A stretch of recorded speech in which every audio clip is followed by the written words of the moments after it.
ਭਾਜੀ ਮੈਂ ਗਰੀਬ ਬੰਦਾ ਹਾਂ। ਮੈਂ ਪੂਰਾ ਸਾਲ ਮਿਹਨਤ ਕੀਤੀ ਹੈ। ਹੁਣ ਮੇਰਾ ਵਕਤ ਆਇਆ ਰੋਜ਼ੀ ਦਾ। ਮੈਂ ਕੀ ਕਰਾਂ ਹੁਣ ਦੱਸੋ? ਮੈਂ ਮਰ ਜਾ ਹੁਣ ਜਾਂ ਖੁਦਕੁਸ਼ੀ ਕਰ ਲਵਾਂ? ਮੈਂ ਤੇ ਇੰਨੇ ਜੋਗਾ ਹੀ ਨਹੀਂ ਹੈ। ਮੈਂ ਹਰੇ ਕਿਸ ਤਰ੍ਹਾਂ ਪਾਲੇ ਇਹ ਸਾਜੇ ਬੜੇ ਔਖੇ ਹੋ ਕੇ ਮੈਂ ਆਪਣਾ ਢਿੱਡ ਘੁੱਟ ਕੇ ਆਪਣੇ ਬੱਚਿਆਂ ਦਾ ਢਿੱਡ ਘੁੱਟ ਕੇ ਇਹਨਾਂ ਦੇ ਸਾਲ ਮਿਹਨਤ ਕੀਤੀ ਹੈ ਇਹਨਾਂ ਤੇ। ਮੇਰੇ ਤਾਂ ਕੀ ਹੁੰਦਾ ਪਿਆ, ਮੇਰਾ ਇਨਸਾਫ ਨਹੀਂ ਕਰੋ ਕੁਝ ਕਰਮਾ लियो। मैं बहुत गरीब बंदा है, मैं दसो की करा। अस्सलाम वालेकुम नाजरीन, मैं हूं आपका मेज़बान हुसनैन, आप देख रहे हैं नया पाकिस्तान।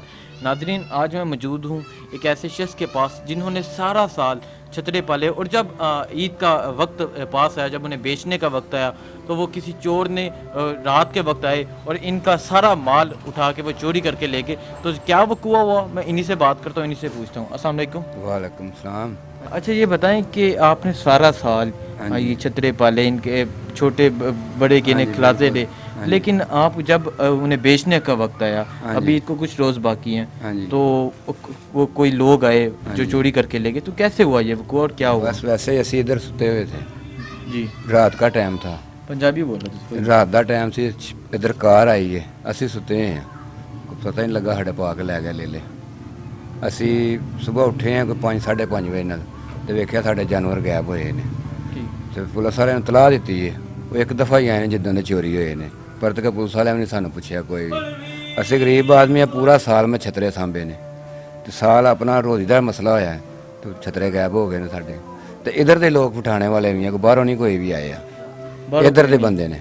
अच्छा, तुसी पुलिस से कंप्लेन की थी, एक दफ़ा आए ने? हाँ, एक दफ़ा वापस परत क्यों नहीं गए? उन्हें पुछया तक नहीं उन्हें सानू परत के कि लब्बे या नहीं लब्बे भाई, कोई आया बंदा तुहाडे कोल या कोई बंदा परत के आया ही नहीं मेरे कोल कोई भी। एक गरीब पे जुल्म हो। दरखास्त भी दी है, थाने में जाकर दरखास्त भी दे के आए हूँ, लेकिन इधर कोई नहीं आया कोई भी।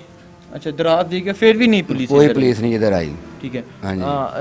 अगर एक गरीब पे जुल्म हो, अगर एक गरीब की कोई चोरी हो तो पुलिस नहीं आती, लेकिन अगर एक अमीर की गाड़ी को कोई चीज़ टकरा जाए तो पुलिस एक्शन में आ जाती है। तो मैं इनसे बात करता हूँ। अच्छा, ये वक़ूआ कैसे हुआ ये बता जी। बस रात का टाइम था, इधर हम सुते हुए थे 2 आदमी जी। 3:30 बजे तक असीं जागते रहे कि तकरीबन 3:03 तक जी। उस तो बाद साड़ी अख लग गई जाने अचानक ही। सानू नहीं पता गड्डी एक फेर आई है 2 फेरे आई है, कैमरे दे विच लेकिन सानू 2 बारी नज़र आई है। ठीक। असां कोई गड्डी नहीं देखी इधर कोई भी। जब असीं उठे हैं कोई 5:30 बजे नाल ते उठ के वेख्या साडा माल गायब होया है, कोई नहीं इधर कोई भी। ठीक है, असां दवाई पाई, इधर देखो उधर वेखो उधर वेखो, कोई नहीं। और शाम से फिर सवेरे उत्थे जाके एक कैमरा लगा है ना इधर, ਉਹਦੇ ਜਾ ਕੇ ਵੇਖਿਆ चिट्ठी कार आई है बगैर नंबर प्लेट तो, ਉਹਦੇ ਵਿੱਚ गए ने साडे ले ले। अच्छा, रात को एक वाइट कलर की कार आई है, जी, करोला कार। करोला कार, बिल्कुल। वो उन्होंने बकरे आप गाड़ी में डाले? हाँ जी। तो वो ले गई? वो ले गए। ठीक। और नहीं, देखें आप इस इलाके में रहते हैं, जी। किसी गैर की या किसी बाहर वाले बंदे की तो हिम्मत नहीं पड़ती तो वो इस इलाके में आए। बंदा इधर दा ही है, बाहरों नहीं आया बंदा, बंदा इधर दा ही है। ਜਿਹੜਾ ਇੱਥੋਂ ਖਿਲਾਣ ਵਾਲਾ ਬੰਦਾ ਨਾ ਉਹ ਇੱਥੇ ਦਾ ਹੀ ਹੈ, ਅੱਗੋਂ ਖੜਨ ਵਾਲਾ ਬੰਦਾ ਬਾਹਰ ਦਾ ਵੇ। अच्छा, जो यहाँ बेचने वाला है हाँ, वो इधर का ही बंदा है। वो इधर दे बंदा। नाज़रीन, एक गरीब पे कितना जुल्म है कि एक गरीब शख्स जो सारा साल ये जो छतरे हैं इन्हें पालता है और अब ईद के रोज़ जब करीब आते हैं, जब बेचने का वक्त करीब आता है तो उससे उसकी रोज़ी छीन ली जाती है। पूरा हाँ सांभे ने, पूरा साल उन्होंने सेवा की है, सांभे ने। हाँ, उन्होंने छोटे छोटे लियाने हैं तो हुण जवान होए ने। हुण साडा रोज़ का टाइम होया तो किसी खुद आलम ने खोल ने साडे कोल। साडे नाल जुल्म है, बहुत जुल्म है। साडी कोई बंदा गल नहीं सुनता है, ना कोई पुलिस सुनती है, ना कोई वड्डा बंदा सुनता है। अज मंगलवार दिन दे खुले ने, अज हफ्ता हो गया जी ना, किसी बंदे साडी मदद नहीं हाल तक की। सिर्फ एक बंदे साडी मदद की है जिथे जिथे बन्ने ने, हाँ इन्होंने बस, और कोई बंदा नहीं साडी मदद करन आया। कोई बंदे ने आपकी मदद नहीं की।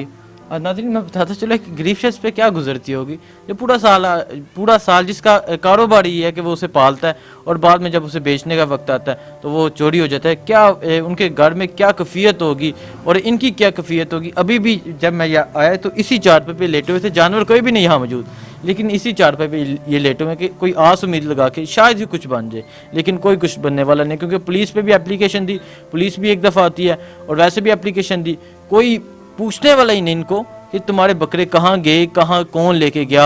कोई इन्वेस्टिगेशन नहीं हुई, कोई सीसीटीवी कैमरे लगे हुए हर चौक में, किसी ने वो नहीं चेक किए। हालांकि ये पुलिस का काम था, सीसीटीवी कैमरे चेक करती और देखती कि इसके बकरे चोरी हुए हैं। देखिए, गरीब शख्स है ना, सबसे बड़ी चीज़ है ये गरीब बंदा है।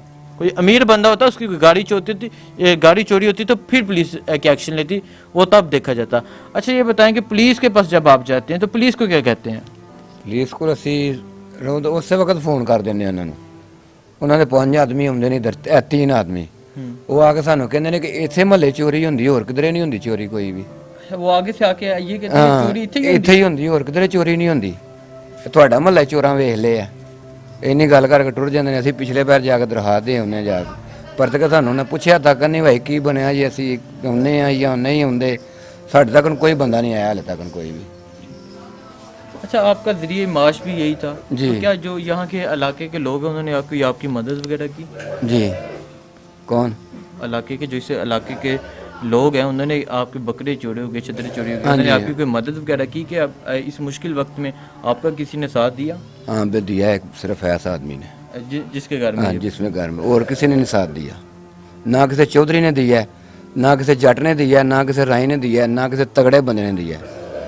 सिर्फ इस आदमी ने साथ दिया मेरा, तो हाले तक दिंदा पिया। ये जिसके घर में जिस घर में हाले तक दिंदा पिया, तो दे दा इंशाल्लाह, अगों भी साथ ही दे दा। ठीक होगा।